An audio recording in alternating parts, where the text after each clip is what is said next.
Hello student, welcome back to our channel. आज की class में बच्चों हम स्टार्ट करने वाले हैं अपने क्लास 12th के मैथ्स को।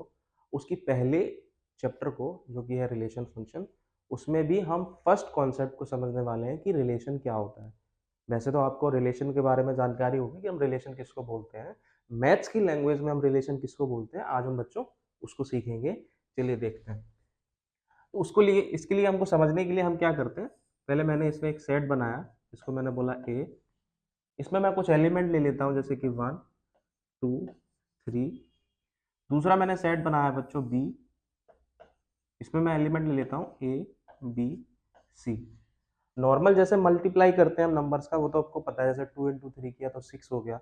लेकिन जब सेट्स की बारी आती है कि सेट्स में हम मल्टीप्लीकेशन करेंगे, तो हम जब इसका मल्टीप्लाई करेंगे तो उसको बोलते हैं ए cross B.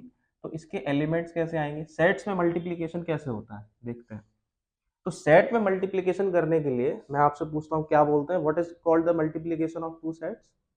It is called Cartesian product. ठीक है, सबसे पहले इसमें हम मल्टीप्लाई कैसे करेंगे, तो 1 का पेयर बनाया जाएगा ए से, फिर 1 का पेयर बनाया जाएगा बी से, फिर 1 का पेयर बनाया जाएगा सी से। तो यहाँ पे एलिमेंट कैसे आएंगे, 1a 1b 1c। इसी तरह बच्चों 2 का हम पेयर बनाएंगे ए के साथ, फिर बी के साथ, फिर सी के साथ। तो क्या आ जाएगा बच्चों, 2a 2b और 2c। इसी तरह बच्चों 3 का हम पेयर बनाएंगे ए के साथ, बी के साथ, सी के साथ। तो बच्चों क्या आ जाएगा, अब आप जान ही गए होंगे, 3a 3b और 3c। तो इस पूरे के पूरे जो हमारे पास सेट आया उसको हम बोलते हैं, क्या बोलते हैं बच्चों, Cartesian product of two sets. इसको बोलते हैं कार्टेशियन प्रोडक्ट। तो हमको ये समझ में आ गया कि अगर हमारे पास दो सेट्स हैं ए और बी, तो उनका हम कार्टेशियन प्रोडक्ट कैसे करते हैं। तो हम यहाँ से एक एलिमेंट लेते हैं, उसका जितने भी एलिमेंट हैं उनके साथ हम पेयर बनाते हैं, फिर इसी तरह दूसरा एलिमेंट लेते हैं उसका पेयर बनाते हैं, फिर तीसरा एलिमेंट लेते हैं उसका पेयर बनाते हैं। तो इस तरह से हमको कार्टेशियन प्रोडक्ट समझ में आ जाता है। अब बात आती है कि इसका कार्टेशियन प्रोडक्ट का रिलेशन से क्या लेना देना है। हमने रिलेशन पढ़ने से पहले इस कार्टेशियन प्रोडक्ट को क्यों समझा। तो रिलेशन जो होता है, जो भी हम रिलेशन बनाते हैं, वो भी एक तरह का सेट होता है। अच्छा ठीक है, तो रिलेशन को हमने ये समझ में आया कि रिलेशन भी मैथ्स की लैंग्वेज में रिलेशन भी एक तरह का सेट होता है। फिर वो सेट बनता किससे है, उसके एलिमेंट कहाँ से आते हैं।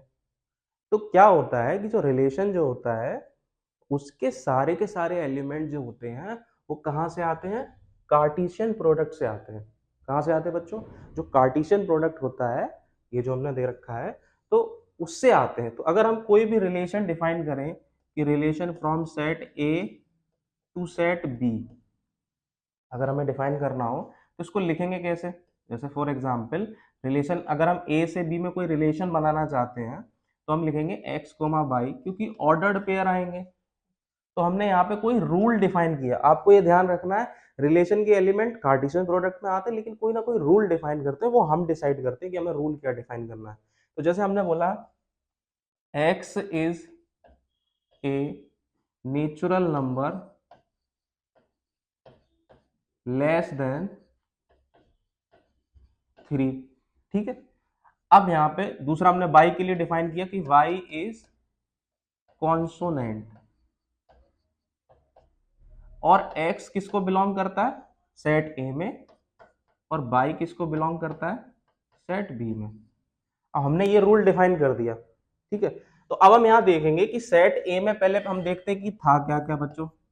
सेट ए में बच्चों पहले था 1 2 3।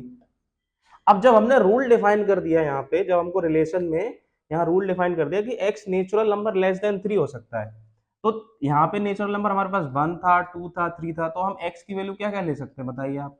x की वैल्यू आप 3 से छोटा नेचुरल नंबर लेंगे, तो 3 से छोटा आप x की वैल्यू 1 ले सकते हैं और 2 ले सकते हैं। ठीक है, ये समझ में आ गया। अब y बोला है हमको कि y is a consonant, by के जो है हमारा कॉन्सोनेंट है, और बाई किस में बिलोंग करता है, सेट बी में। हमने देखा बच्चों की बी जो सेट था, ओरिजिनल जो मेरा सेट था, उसमें ए बी सी आ रहे थे। अब इसमें से मुझे कॉन्सोनेंट ढूंढने, तो कॉन्सोनेंट कौन से यहाँ पर केवल एक वोवल है ए, कॉन्सोनेंट है यहाँ पे बी और सी। तो बाई की वैल्यू जो हमारी होगी वो क्या क्या हो सकती है, वो हो सकती है बी और सी। तो एक तरह से जो ए था वो ए छोटा होके अगर उसमें उसको मैं ए डैश बोलूं तो एक्स की वैल्यू अब 1 और 2 ले सकता हूं मैं, और बी जो बोलूंगा मैं बी डैश बोल देता हूं, बाई की वैल्यू मेरी बी और सी होगी। तो अब इनका जो क्रॉस होगा उसको रिलेशन बोलते हैं।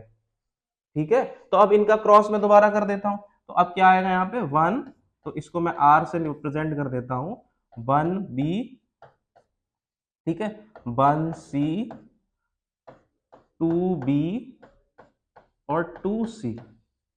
तो इसको रिलेशन बोलते हैं। बात आपको समझ में आई, इसको क्या बोलते हैं, रिलेशन बोलते हैं। अब देखिए ये वाले एलिमेंट्स 1 बी, 1 सी, 2 बी, 2 सी, क्या इसमें है ओरिजिनल वाले सेट में? देखो 1 बी भी है, देखो 1 सी भी है, देखो 2 बी भी है, देखो 2 सी भी है, ये सारे के सारे एलिमेंट हैं। तो आर में जितने भी एलिमेंट हैं वो सब ए क्रॉस बी में बिलोंग करते हैं। तो यहां से हमें क्या समझ में आया कि रिलेशन कुछ नहीं होता है, वो सेट होता है, सबसेट होता है किसका, ए क्रॉस बी। अच्छा, अब हम कुछ और भी हमारे मन में अगर कोई रूल आए तो हम वो भी डिफाइन कर सकते हैं। जैसे अगर हम यहाँ पर फॉर एग्जाम्पल अगर मैंने बोला कि मुझे ये रिलेशन बनाना है कि relation from set A to B, देखो बच्चों यहाँ पे आ जाएगा समझ में धीमे धीमे, अभी देखते हैं दोबारा से। अगर मैंने यहाँ पे रिलेशन बनाया from set A to B, अब मैंने रूल डिफाइन कर दिया कि x, y, और मैंने बोला x जो है ना वो नेचुरल नंबर है, और मैंने y बोला इंग्लिश अल्फाबेट है,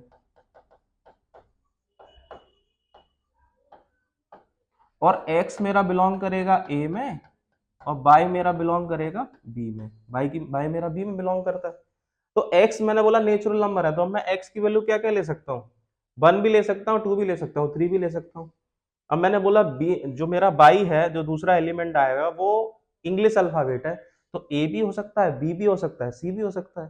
तो अब मैं यहाँ पर अगर इसका रिलेशन बनाऊंगा, यहाँ पे एलिमेंट बनाऊंगा, तो फिर से वो तो सारे के सारे आ जाएंगे, क्या आ जाएंगे, अब मैं सारी वैल्यू ले सकता हूँ। ए मेरा क्या है, ए डैश, अब मेरे को क्या क्या ले सकता हूँ मैं, एक्स की वैल्यू 1 2 3, और यहाँ से बी डैश मेरा क्या हुआ, ए बी सी, मैं तो तीनों ले सकता हूँ। मैं फिर से वही पेयर बनाऊंगा तो ये जो पहले किया था हमने वही हो गया। तो यहाँ पर इसके एलिमेंट कैसे आएंगे, 1 ए, 1 बी, 1 सी, 2 ए, 2 बी, 2 सी, 3 ए, 3 बी, 3 सी। ये किसके बराबर आ गया, ए कार्टेशियन प्रोडक्ट बी के। तो यहाँ पर अभी भी तो ये इसका सबसेट है। तो मतलब हमें क्या समझ में आया कि रिलेशन जो होता है वो कुछ नहीं होता है कि जो कार्टेशियन प्रोडक्ट है उसमें रूल लगाया और एलिमेंट्स बना लिए। तो रिलेशन में दो चीजें समझ में आई, एक तो कंडीशन ये कि या तो ये सबसेट होगा या ये किसके इक्वल होगा, या रिलेशन कार्टेशियन प्रोडक्ट के इक्वल हो जाएगा। तो हमें ये समझ में आया बच्चों कि relation R from non empty set A to another non empty set B, this relation is always subset और equal to A cross B under a defined rule हम डिसाइड करते हैं क्या होता है। लेकिन हमको ये समझ में आ गया कि रिलेशन जो होता है वो सबसेट होता है किसका, या तो सबसेट होगा या फिर यहाँ पे एक और मैंने साइन लगाया है इक्वल, या तो सबसेट है। यहाँ पर देखो, यहाँ पर तो सबसेट बना था, सारे के सारे एलिमेंट नहीं आए थे, यहाँ पर सारे के सारे एलिमेंट आ गए। तो क्या समझ में आया बच्चों कि relation from a non empty set. अब यहाँ पर हम डेफिनेशन देख लेते हैं। तो डेफिनेशन में क्या समझ में आया, a relation from a non empty set A to another non empty set B is the subset of A Cartesian product B. और इसकी मैक्सिमम क्या हो सकता है कि रिलेशन इक्वल भी हो सकता है कार्टेशियन प्रोडक्ट के। ठीक है बच्चों, तो आज की क्लास में हमने समझने की कोशिश की थी रिलेशन क्या होता है। नेक्स्ट क्लास में जो नेक्स्ट हमारा लेक्चर होगा उसमें हम समझेंगे टाइप्स ऑफ रिलेशन के बारे में कि रिफ्लेक्सिव रिलेशन क्या होते हैं, सिमेट्रिक रिलेशन क्या होते हैं, ट्रांजिटिव रिलेशन क्या होते हैं। उसके बाद we will jump to the functions. हम देखेंगे कि रिलेशन और फंक्शन क्या होता है, फंक्शन और रिलेशन में डिफरेंस क्या होता है, वन वन फंक्शन क्या होता है, ऑन टू फंक्शन क्या होता है। हम इस तरफ आगे बढ़ेंगे, फिर इस तरह से हम अपना चैप्टर 1 के सारे कॉन्सेप्ट को कंप्लीट करेंगे। ठीक है बच्चों, आज की क्लास को हम यहीं रखते हैं। Thanks for watching. जय हिंद।